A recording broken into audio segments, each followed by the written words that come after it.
Assalamualaikum warahmatullahi wabarakatuh.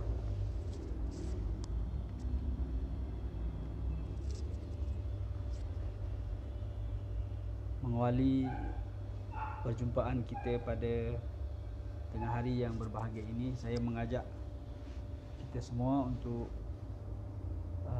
mengawali dengan zikir pada Allah Subhanahu Wa Taala di penghujung Ramadan, ya. Iaitu zikir yang sentiasa saya mengajak semua pada setiap kajian kita, pada setiap kuliah yang saya bawakan. Para penonton sekalian, mungkin kita boleh sama-sama untuk berzikir, insya-Allah. Asyhadu an la ilaha illallah, astaghfirullah, as'alukal jannah wa a'udzu bika minan nar. Asyhadu an la ilaha illallah, astaghfirullah, as'alukal jannah wa a'udzu bika minan nar. Asyhadu an la ilaha illallah, astaghfirullah, as'alukal jannah wa a'udzu bika minan nar. Allahumma innaka afuwun tuhibbul afwa fa'fu anni. Allahumma innaka afuwun tuhibbul afwa fa'fu anni. Allahumma innaka afuwun tuhibbul afwa fa'fu anni. Allahumma ij'alni min 'utaqaika minan nar. Allahumma ij'alni min 'utaqaika minan nar. Allahumma ij'alni min 'utaqaika minan nar. Asyhadu an la ilaha illallah, astaghfirullah, as'alukal jannah wa a'udzu bika minan nar.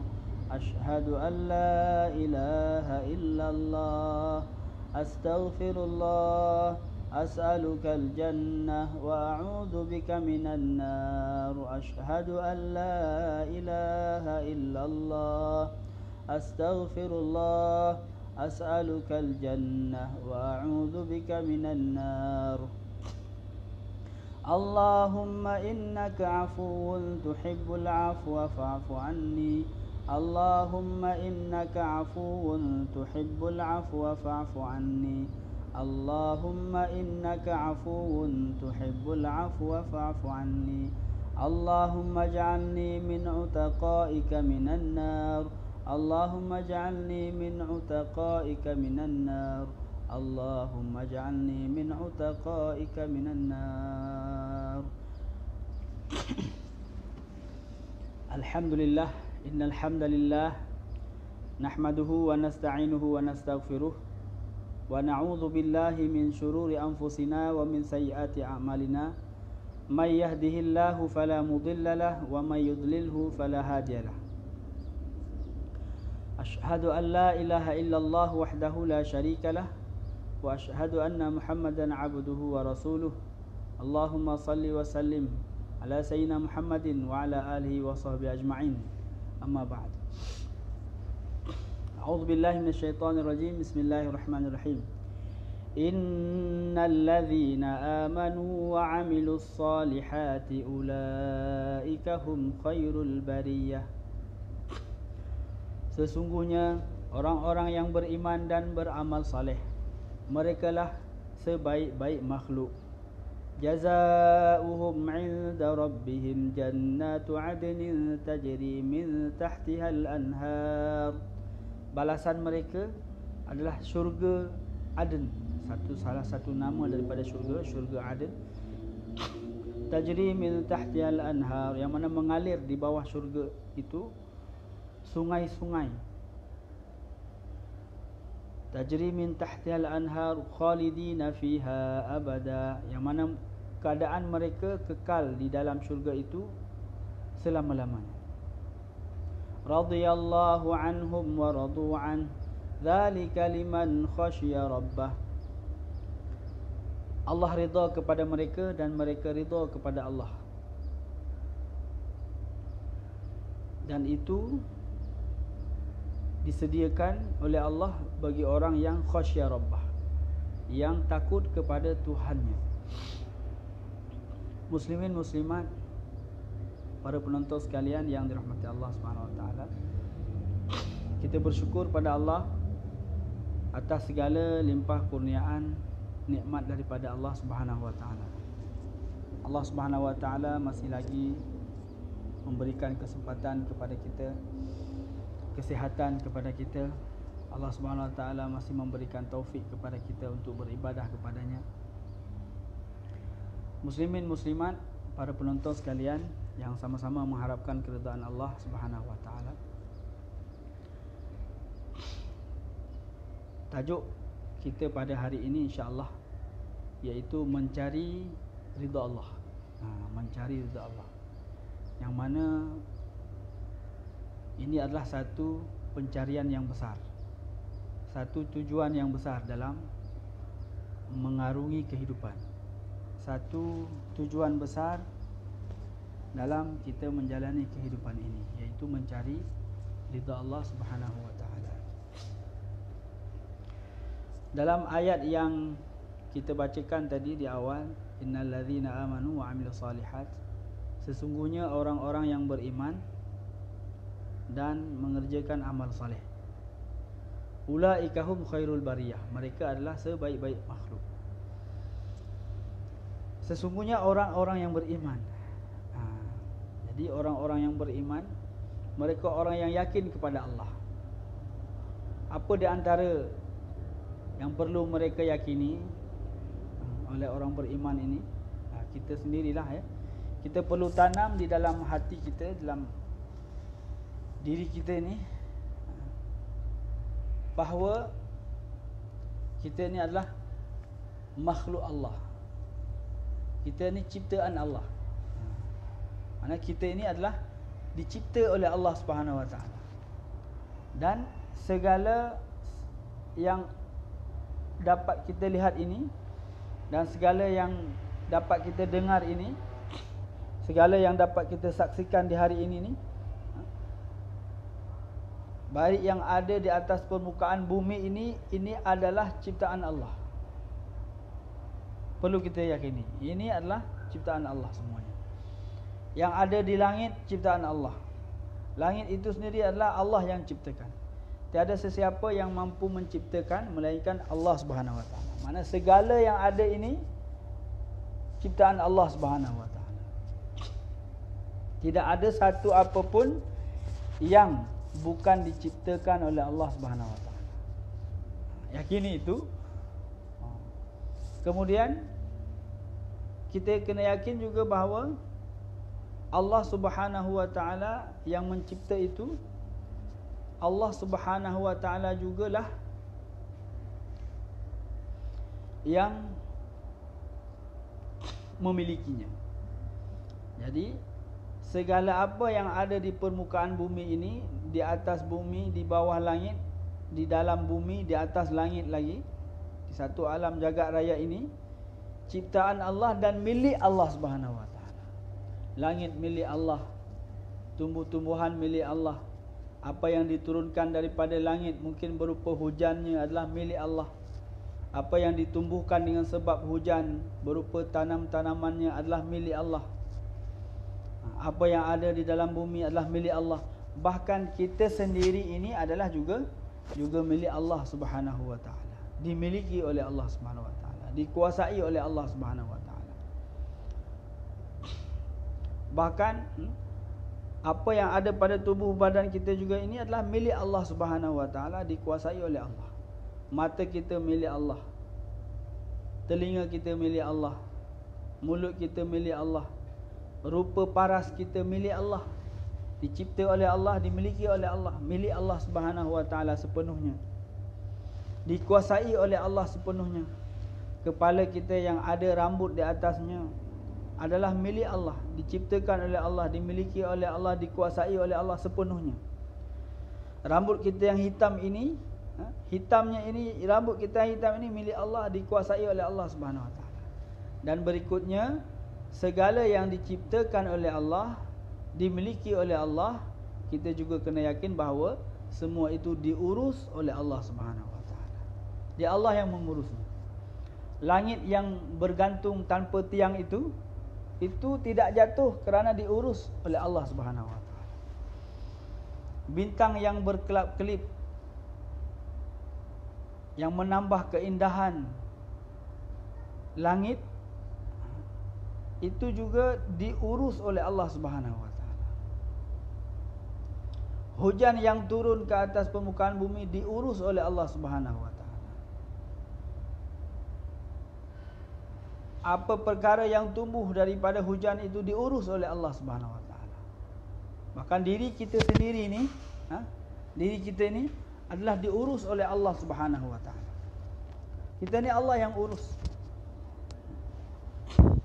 Daripada kita kecil sehingga dewasa, sehingga kembali lagi kepada Allah, sepenuhnya diurus oleh Allah Subhanahu Wa Taala pada hakikatnya. Mata kita, Allah Taala bagi mata kita ni diurus oleh Allah. Siapa yang bagi penglihatan? Siapa yang bagi kekuatan kepada mata kita untuk dapat melihat? Siapa yang memberikan itu semua adalah Allah Subhanahu Wa Taala. Siapa yang urus mata kita ini? Daripada kecil, ketika kita kecil, macam mana bentuk mata kita? Ketika kita kecil dulu, sebesar mana mata kita ini? Pertumbuhan, perkembangan daripada tubuh badan kita ini, semuanya diurus oleh Allah Subhanahu Wa Taala. Tengok, telinga kita tumbuh berkembang besar seimbang dengan berkembang tumbuhnya badan kita. Cuba bayangkan kalau telinga kita tumbuh lebih cepat daripada badan kita. Katakan hidung kita, dia tumbuh tidak seimbang, dia menjadi lebih besar, makin hari makin besar, makin hari makin besar. Cuba bayangkan. Tapi itu semua tidak berlaku, tidak terjadi. Kenapa? Kerana diurus sedemikian rupa oleh Allah Subhanahu Wa Taala. Muslimin muslimat, para penonton sekalian yang sama-sama mengharapkan keridaan Allah Subhanahu Wa Taala. Maka orang yang beriman, setelah mereka dapat melihat pada dirinya ini ada kekuasaan Allah Subhanahu Wa Taala, maka tidak ada kerisauan mengenai rezeki. Jangan risau mengenai keuangan, mengenai rezeki. Sebab setiap seseorang yang masih nyawanya dikandung badan, itu rezekinya akan sentiasa ada sahaja, akan diurus oleh Allah Subhanahu Wa Taala.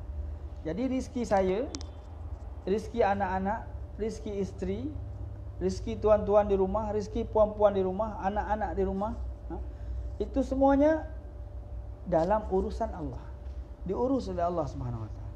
Maka orang yang beriman,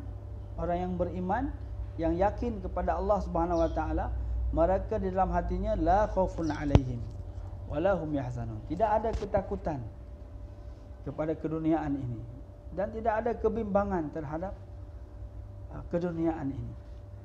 Kerana mereka ada keyakinan kepada Allah Subhanahu Wa Taala. Innalladzina amanu, orang yang beriman ini kemudian mereka ungkapkan keimanan mereka ini dengan wa amilus solihat. Jadi iman itu adanya di dalam hati. Hahuna. Takwa, iman, itu semua yakin, semua ada di dalam hati. Wa amilus solihat, dan mereka mengerjakan amal yang soleh. Mereka mengerjakan amal yang soleh. Maka kalau iman tadi merupakan amal hatinya, kemudian juga tubuh badan ini adalah amal soleh, boleh dilakukan dengan tubuh badan ini. Boleh dengan tubuh badan amal soleh dilakukan, boleh dengan pergerakannya itu, boleh dengan ucapannya, boleh juga dengan niat di dalam hatinya, juga akan menghasilkan amal soleh. Sebab amal itu boleh dibuat dengan hati, amal boleh dibuat dengan lisan, amal boleh dilakukan dengan anggota badan. Muslimin muslimat, para penonton sekalian yang sama-sama mengharapkan keridaan Allah Subhanahu Wa Taala. Maka orang yang beriman, beramal soleh tadi itu, inilah mereka yang ulaika hum khairul bariyah. Mereka lah sebaik-baik makhluk. Bahkan di dalam kitab tafsir Ibnu Katsir rahimallahu taala, dengan ayat ini dinyatakan di sana bahawa Abu Hurairah radhiyallahu taala anhu mengatakan dengan ayat ini Allah kita dapat memahami bahawa manusia ini ada kalanya akan menjadi makhluk yang lebih mulia daripada malaikat. Disebut di sini ulaika hum, mereka ni siapa? Itulah tadi yang orang yang beriman, beramal soleh, khairul bariyah, sebaik-baik makhluk, bahkan lebih baik daripada malaikat apabila mereka dapat menunaikan iman dan amalnya dengan sebenar-benar untuk Allah Subhanahu wa taala. Allah sediakan untuk mereka jazaohum, balasan untuk mereka adalah syurga. Yang mana tajri, mengalir di bawah syurga itu sungai-sungai. Mereka akan kekal dalam syurga itu selama-lamanya. Maka ketika mereka kekal dalam syurga, mereka akan kekal bersama dengan nikmat-nikmat yang ada di dalam syurga. Tidak ada terputusnya dan tidak ada berkurangnya nikmat yang akan mereka dapatkan di dalam syurga Allah Subhanahu wa taala. Dan ini disediakan dzalika liman khasyya rabbah, kepada orang yang takut kepada Tuhannya. Jadi mereka apa? Radhiyallahu anhum wa radu anhu. Redha Allah kepada mereka dan mereka redha kepada Allah. Tengok tadi di awalnya apa? Di awalnya adalah amanu wa amilus salihat. Mereka beriman dan beramal saleh. Baru nanti ada radhiyallahu anhu, baru mereka akan mendapatkan keridhaan Allah Subhanahu wa taala. Jadi adakah mereka mendapatkan keridhaan Allah Subhanahu wa taala itu dengan hanya duduk berpangku tangan, tidak berbuat apa-apa, hanya mengharapkan angan-angan kosong, saya ini orang yang diridai oleh Allah Subhanahu wa taala dengan tanpa beramal? Jawapannya mestilah tidak sama sekali, kan? Sebab di sana disebutkan apa? Amanu, iman. Sedangkan iman itu adalah satu perkara yang perlukan kepada perjuangan. Selepas mendapatkan iman hadiah daripada Allah Subhanahu wa taala, maka iman itu perlu untuk diperjuangkan. Kalau tidak, sebagaimana keadaan iman ini adalah al-imanu yazidu wa yanqusu. Iman ini yazid, ada kalanya akan bertambah dan ada kalanya akan wa yanqusu, dan akan berkurang iman itu. Maka orang yang sudah mendapatkan iman yang kurniaan daripada Allah Subhanahu wa taala, daripada keturunannya, dia dilahirkan daripada keturunan orang yang beriman, maka jangan dia merasa sudah aman. Merasa sudah aman, tidak perlu lagi untuk berjuang, tidak perlu lagi untuk membuat pengorbanan untuk mempertahankan imannya. Dia dah selesa ataupun sudah yakin akan mendapatkan syurga? Tidak. Afahsibal ladzina amanu ayyaqulu amanna wa hum la yuftanun.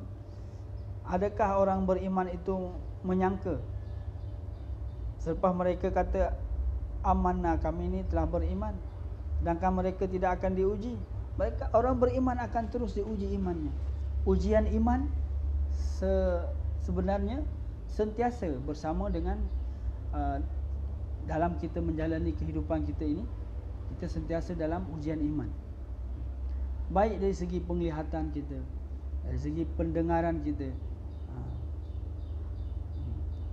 ada ujian iman di sana. Ketika kita melihat harta, ujian iman. Adakah kita yakin harta itu milik kita sendiri secara seutuhnya? Ini harta saya, kereta saya, rumah saya. Ketika mendapat satu jawatan, oh ini kehebatan saya ni, ini kerana ilmu saya.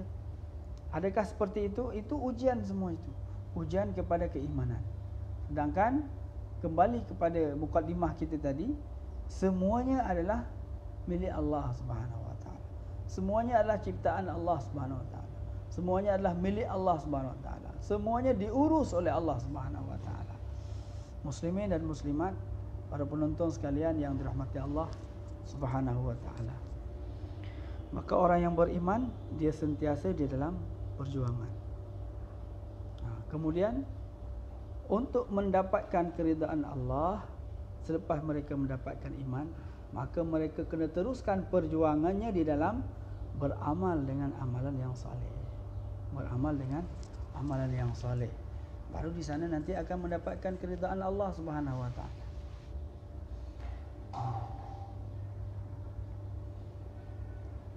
Dikatakan dalam satu perkataan hikmah, ada disebut dalam satu kitab Nafaisud Durar yang disusun oleh Syekhuna Syekh Muhammad Nurdin Marbu Al-Banjari Al-Makki hafizahullah taala.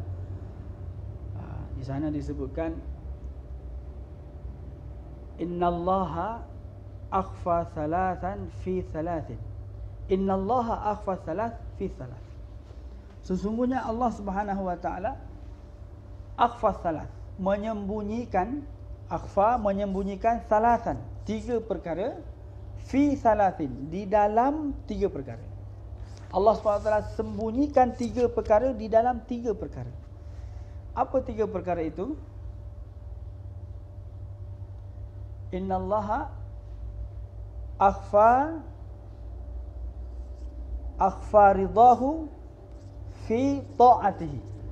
Yang pertama, Allah sembunyikan ridahu, keridaan Allah, fi ta'atihi, di dalam ketaatan kepada Allah. Wala tahqiranna minal ma'ruf syai'an. Maka janganlah kamu sekali-kali meremehkan sekecil apapun ma'ruf, kebaikan. Sekecil apapun kebaikan jangan kamu anggap remeh, jangan kamu anggap kecil. Sebab apa tadi? Sebab akhfa ridahu fi ta'atihi. Allah SWT sembunyikan ridhanya itu tadi di dalam ketaatan kepada Allah Subhanahu Wa Taala. Yang mana setiap kita, tujuan hidup kita di antaranya adalah mencari ridha Allah Subhanahu Wa Taala dalam segala hal. Dalam segala hal mencari ridha Allah. Dalam hal rumah tangga, mencari ridha Allah. Dalam mencari nafkah, mencari ridha Allah di dalamnya. Dalam berbuat amal yang soleh, mencari ridha Allah, mencari kasih sayang Allah. Nak bagi Allah sayang, nak bagi Allah sayang, nak bagi Allah suka dekat kita. Ridha lah tu namanya, mencari ridha Allah Subhanahu Wa Taala. Di mana Allah Taala simpan ridha Allah tadi? Fi ta'atihi, di dalam ketaatan kepada Allah Subhanahu Wa Taala. Apapun bentuk ketaatan itu, sama ada bentuk ketaatan yang berat untuk dilakukan ataupun bentuk ketaatan yang ringan untuk dilakukan. Yang mana semuanya itu di dalam kategori khairan, kebaikan. Jadi kebaikan apapun, kebaikan yang kecil, kebaikan yang besar, kebaikan yang ringan, kebaikan yang sukar, yang susah untuk dilakukan, di sebalik semua itu, di sanalah tersimpan ridha Allah Subhanahu Wa Taala. Maka la tahqirannya, dan jangan sekali-sekali meremehkan sekecil apapun kebaikan itu. Disebutkan dalam satu hadis Nabi SAW, la tahqiranna minal ma'rufi syai'an walau an talqa akhaka biwajhin taliqin, ataupun biwajhin talqin, atau kama qala alaihi salatu wasalam. Jangan sekali-kali kamu meremehkan kebaikan sekecil apapun, walaupun hanya dengan ketika menjumpai saudara muslimmu dengan dalam keadaan mukamu itu muka yang talik, muka yang suka untuk dilihat, muka yang selesa untuk dilihat, biwajhin taliqin, dengan wajah yang tersenyum. Sebenarnya bukan sahaja berjumpa dengan saudara muslim, tapi berjumpa dengan hamba Allah yang bukan muslim, berjumpa dengan orang yang belum mendapatkan hidayah Allah Subhanahu Wa Taala ataupun orang kafir, pun kita jumpai mereka dalam keadaan muka yang ceria, muka ceria, muka senyum. Jangan kita bawa masalah pribadi kita, masalah individu kita, masalah di rumah kita, masalah hutang kita yang menyebabkan mungkin muka kita susah untuk senyum. Jangan kita ketika jumpa saudara kita, kita bubuh beban itu kepada mereka dengan muka yang muka tak senyum lah. Kita jumpa kawan, tiba-tiba, kenapa ni kawan ni marah ke saya ke? Saya buat salah apa? Awak kenapa muka macam tu marah ke saya? Padahal bukan masalah dia marah dekat kita. Rupa-rupa masalah dia sendiri. Cuma kerana dia tak terbiasa dengan mengamalkan hadis Nabi SAW, sehingga persoalan diri sendiri itu dibawa keluar, sehingga menunjukkan di raut wajahnya itu wajah yang berat. Kita pun nak bertegur, nak tegur dia pun segan. Maka orang yang beriman, orang yang beramal soleh, orang yang nak mencari keridaan Allah Subhanahu Wa Taala, dia usahakan dengan muka yang sentiasa senyum. Dan ini satu sunnah Nabi sallallahu alaihi wasallam. Sebab adalah Rasulullah sallallahu alaihi wasallam itu adalah orang yang paling banyak tersenyum. Orang yang paling banyak senyum itu adalah Rasulullah sallallahu alaihi wasallam. Maka ketika kita senyum, yang nampaknya mungkin tidak begitu berat amalan ini, tapi kena memiliki hati yang tentram jugalah, ya. Maknanya dengan jiwa yang tenang itu, insya-Allah kita dapat amalkan. Dia tidak begitu berat untuk diamalkan, akan tetapi sudah termasuk orang itu menjadi orang yang mengamalkan sunnah Nabi sallallahu alaihi wasallam. Maka ketika seseorang mengamalkan satu kebaikan, walaupun kebaikan itu kebaikan yang ringan, kebaikan yang senang untuk dilakukan, maka di sana ada ketaatan kepada Allah. Maka di sebalik ketaatan kepada Allah itu, akhfa ridahu, Allah simpan ridha Allah Subhanahu Wa Taala di sana. Itu di antara cara mencari keridhaan Allah Subhanahu Wa Taala. Apapun kebaikan, laksanakan, buat. Sebab tidak setiap orang itu diilhamkan oleh Allah Subhanahu Wa Taala untuk memahami satu perkara baik itu baik. Ada orang yang tak nampak ini kebaikan, dia tak nampak ini kebaikan. Contoh apa? Senyum tadi itu. Ada orang yang tak nampak senyum ini satu kebaikan. Ataupun contoh lain, contoh lain diceritakan oleh baginda Nabi sallallahu alaihi wasallam di zaman dahulu, Bani Israel dulu kan. Ada orang dia itu masuk syurga, maknanya mendapatkan ridha Allah.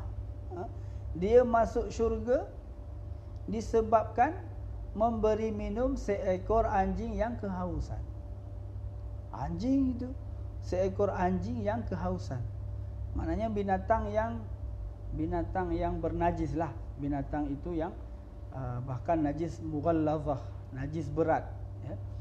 Kalau kita dijilat oleh dia ataupun ada barang yang terkena jilatan anjing itu, sentuhan anjing, maka tidak cukup hanya dibasuh dengan air biasa, guna sabun sekalipun, tapi dia kena disucikan dengan menggunakan tanah lumpur, air yang keruh dengan tanah lumpur, ataupun disamaklah. Maknanya itu binatang yang bernajis berat sekalipun, binatang yang kita tak mau bersentuh dengan dia, tak boleh kita bersentuh dengan dia, dengan dalam mazhab kita Imam Asy-Syafi'i.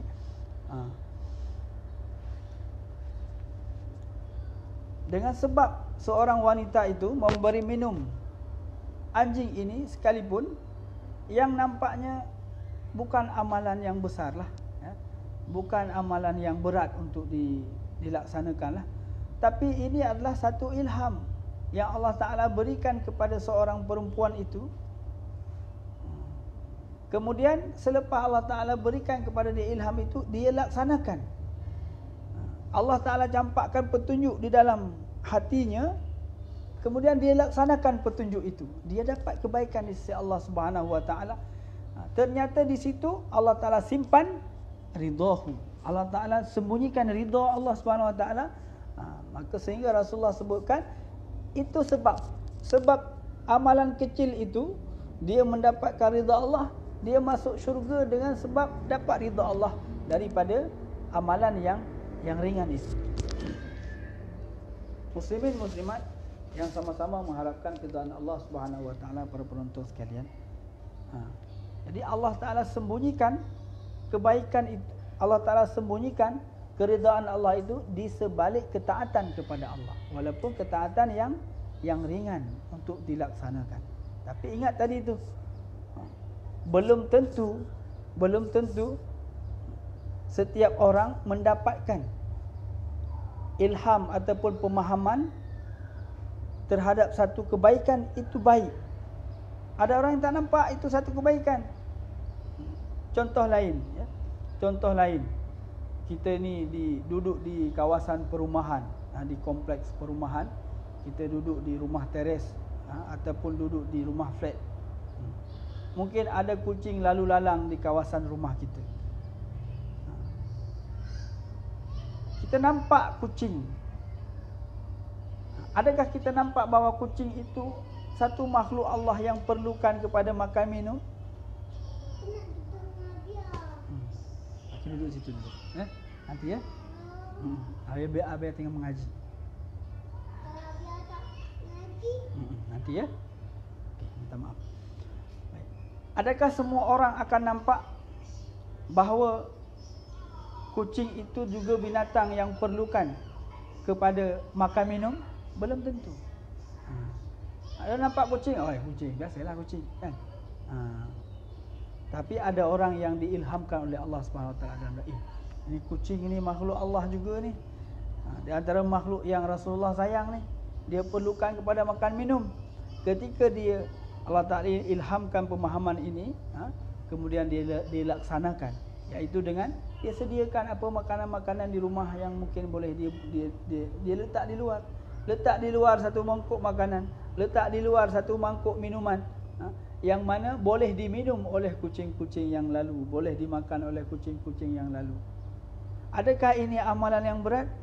Tidak, bukan amalan yang berat. Tapi adakah semua orang mendapatkan petunjuk untuk melakukan kebaikan ini? Juga tidak. Maka sesiapa yang mendapatkan petunjuk daripada Allah Subhanahu Wa Taala untuk kebaikan yang mungkin kecil seperti ini, maka segera laksanakan. Kenapa? Kerana itu adalah satu kebaikan. Kalau itu kebaikan, yakinlah bahawa di sana ada tersimpan ridha Allah Subhanahu Wa Taala. Maka orang-orang yang hauskan kepada keridhaan Allah, ingin mencari keridhaan Allah, dia tidak akan melihat remeh, tidak akan melihat rendah kepada sekecil apapun kebaikan untuk dilaksanakan. Muslimin dan muslimat, para penonton sekalian yang sama-sama mengharapkan keridhaan Allah Subhanahu Wa Taala. Itu yang kecil-kecil tadi itu. Bahkan disebutkan oleh Nabi SAW juga, di antara cara mendapatkan ridha Allah adalah ridha Allah fi ridha walidain. Ridha Allah itu juga tersimpan di dalam keridhaan kedua ibu bapa. Maka kita yang masih Allah Subhanahu Wa Taala simpan lagi kedua ibu bapa, carilah ridha Allah di dalam keridhaan mereka. Carilah ridha mereka, sebab di sebalik ridha mereka ada tersimpan keridhaan Allah Subhanahu Wa Taala. Yang masih ada ibu, yang masih ada ayah, yang masih ada keduanya, jangan sia-siakan mereka. Jangan anggap enteng kepada keperluan mereka. Jangan tak ambil berat mengenai hal ihwal mereka. Sama ada dalam keadaan kita duduk serumah dengan mereka ataupun duduk berjauhan dengan mereka, ambil beratlah mengenai hal mereka, ibu bapa kita. Sebab di sana ada tersimpan ridha Allah Subhanahu Wa Taala yang kita cari di dalam kehidupan ini. Muslimin muslimat, para penonton sekalian yang sama-sama mengharapkan keridhaan Allah Subhanahu Wa Taala. Seorang yang hidup di zaman Nabi sallallahu alaihi wasallam. Ada seorang yang hidup di zaman Nabi sallallahu alaihi wasallam yang tinggalnya di negeri Yaman. Tinggalnya di negeri Yaman. Dia salah satu daripada Bani Qarn. Tinggalnya di negeri Yaman. Hidup di zaman Rasulullah. Dia nak pergi untuk berjumpa dengan Rasulullah sallallahu alaihi wasallam. Nak pergi untuk berjumpa dengan Rasulullah sallallahu alaihi wasallam. Akan tetapi bertemu dengan Rasulullah sallallahu alaihi wasallam ini satu kemuliaan. Orang yang hidup di zaman Rasulullah kemudian beriman dengan Rasulullah, bertemu dengan Rasulullah satu kemuliaan yang besar. Melihat wajah Rasulullah, dapat berjumpa dengan Rasulullah sallallahu alaihi wasallam, satu kemuliaan besar. Iaitu kemuliaannya apa? Dia digolongkan menjadi seorang sahabat Nabi sallallahu alaihi wasallam. Jadi orang yang hidup bersama Nabi, kemudian amana bihi, beriman kepada Nabi, walaqiyahu, dan bertemu dengan Nabi sallallahu alaihi wasallam dalam keadaan jaga, maka dia ini adalah sahabat Nabi sallallahu alaihi wasallam. Dia menjadi seorang sahabat Nabi. Syaratnya hidup sezaman, bertemu, beriman. Tapi seorang hamba Allah ini keinginannya untuk bertemu dengan Rasulullah sallallahu alaihi wasallam sangat kuat. Kerana hidup bersama Rasulullah, beriman kepada Rasulullah sallallahu alaihi wasallam. Akan tetapi terhalang daripada dia menjumpai Rasulullah sallallahu alaihi wasallam. Apa halangannya? Iaitu dia kena menjaga seorang ibu yang sudah tua. Ibunya sendiri yang sudah berumur. Dia tidak boleh berjumpa dengan Rasulullah sebab kena jaga ibunya. Padahal bertemu dengan Rasulullah itu satu kemuliaan besar. Dan keinginan dia untuk bertemu dengan Rasulullah juga keinginan yang kuat. Tapi dia urungkan, dia tahan keinginannya itu demi untuk berbakti kepada ibunya yang masih ada bersamanya. Dengan sebab berbuat baiknya ini, berbuat baik dia ataupun bakti dia kepada ibunya, dia menjadi orang yang besar di sisi Allah Subhanahu wa taala. Walaupun tidak sempat bertemu dengan Rasulullah sallallahu alaihi wasallam. Tapi dia menjadi salah seorang yang dikhabarkan oleh Rasulullah sallallahu alaihi wasallam. Rasulullah khabarkan kepada Sayyidina Umar, Rasulullah bagi tahu bahawa nanti akan datang kepada kamu satu orang daripada negeri Yaman, daripada Bani Qarn, namanya Uwais bin Amir, yang dikenal dengan Uwais Al-Qarani. Itu dengan sebab baktinya kepada ibunya, dia menjadi orang yang diiktiraf oleh Rasulullah sallallahu alaihi wasallam, orang yang makbul doa di sisi Allah Subhanahu wa taala. Diangkat menjadi wali Allah. Sehingga Rasulullah pesan kepada Sayyidina Umar, kalau kamu nanti jumpa dengan dia, maka mintalah dia. Kalau memungkinkan, maka mintalah dia untuk memohon ampun kepadamu. Maka ketika satu rombongan datang daripada Yaman untuk menunaikan haji, Rasulullah, Sayyidina Umar radhiyallahu taala anhu bertanya, adakah di antara kamu yang bernama Uwais bin Amir? Maka dia jawab, ya saya. Adakah kamu daripada Bani Al-Qarani? Ya saya. Adakah kamu dulu pernah terkena penyakit kulit dan sekarang sudah sembuh, melainkan sebesar 1 dirham saja yang belum sembuh, yang masih ada bekas lagi? Ya saya. Adakah kamu seorang yang memiliki ibu yang sudah berumur dan kamu berbakti kepadanya?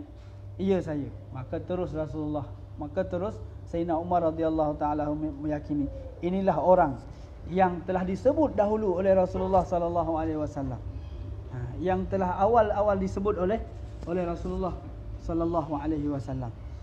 Maka Sayyidina Umar radhiyallahu taala anhu terus meminta doa kepada Uwais Al-Qarani. Muslimin muslimat, para penonton sekalian yang dirahmati Allah Subhanahu wa taala. Maka di sebalik daripada baktinya Uwais Al-Qarani kepada ibunya ini, dia mendapatkan keridaan Allah Subhanahu wa taala yang dia telah nampak daripada di dunia lagi.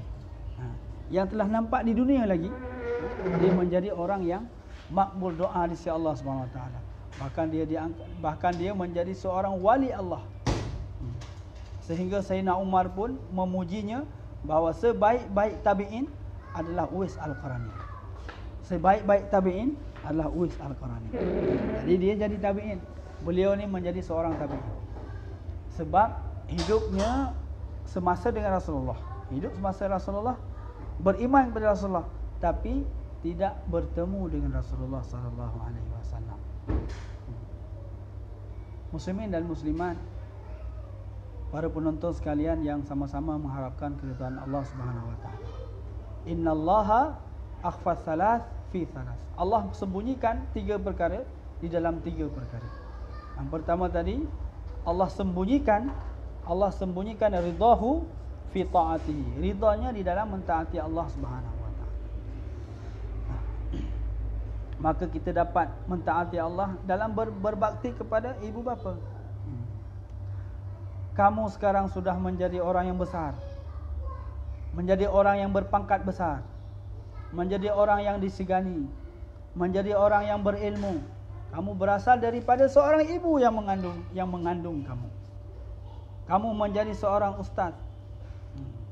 Dulu kamu dikandung oleh seorang perempuan yang bernama yang dia adalah ibu kamu. Kamu sekarang telah menjadi orang yang memiliki harta. Dulu kamu adalah orang yang dikandung, disusui, dibela, dijaga oleh seorang perempuan yang bergelar ibu kamu.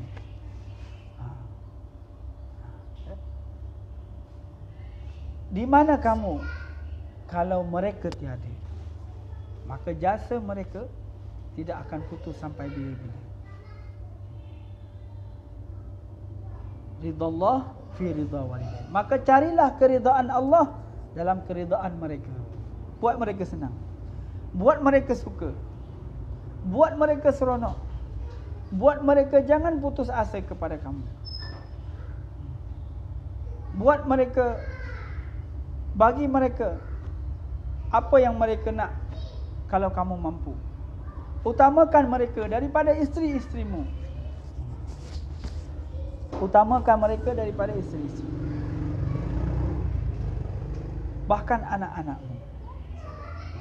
Sehingga ada satu kisah yang mana ada 3 orang yang terkurung di dalam gua. Salah satu di antara mereka 3 orang yang terkurung dalam satu gua itu, mereka tidak akan dapat keluar sehingga mendapatkan pertolongan Allah Subhanahu wa taala dengan sebab amal-amal soleh mereka. Salah satu di antara mereka, amal solehnya yang diterima oleh Allah Subhanahu wa taala adalah dia mengutamakan ibunya daripada keluarganya, daripada isterinya, daripada anak-anaknya. Sehingga dia mendapatkan pertolongan Allah Subhanahu wa taala bersama dengan 3 kawan, bersama 2 orang kawannya yang lain, sehingga dapat keluar daripada gua dengan cerita yang panjang. Disebutkan cerita ini, dari kisah ini dalam hadis Nabi sallallahu alaihi wasallam, dalam kitab Riyadhus Shalihin pun ada. Muslimin dan muslimat, para penonton sekalian yang dirahmati Allah Subhanahu wa taala, yang sama-sama mengharapkan keridaan Allah Subhanahu wa taala. Jadi Allah sembunyikan keridaannya di dalam ketaatan kepadanya. Maka jangan remehkan, la tahqiranna minal ma'rufi syai'an. Jangan sekali-kali meremehkan sekecil apapun kebaikan. Berikutnya wa akhfa Allahumma salli ala sayyidina Muhammad bughdahu fi maksiyatihi. Dan Allah Subhanahu wa taala menyembunyikan kemarahannya di sebalik kemaksiatan kepadanya. Allah Ta'ala sembunyikan kemurkaannya di sebalik kemaksiatan kepada Allah. Maka wala tahqiranna, jangan menganggap remeh sekecil apapun kemaksiatan. Jangan menganggap remeh sekecil apapun kemungkaran. Sekecil apapun dosa, jangan anggap remeh. Jangan kamu melihat dosa kecil itu sehingga kamu melakukannya, sedangkan di sebalik daripada dosa kecil itu ada kemurkaan Allah Subhanahu wa taala yang kita tidak tahu. Mungkin dengan sebab dosa kecil itu yang tidak diampunkan oleh Allah Subhanahu wa taala menjadi asbab dihumban ke dalam api neraka Allah Subhanahu wa taala. Yang kita katakan mungkin tidak berbaloi. Dosa kecil sebenarnya jadi berbaloi sebab apa? Bukan kecilnya dosa, tapi meremehkan kamu itu terhadap kecilnya dosa itulah yang membuat kamu dimurkai oleh Allah Subhanahu wa taala.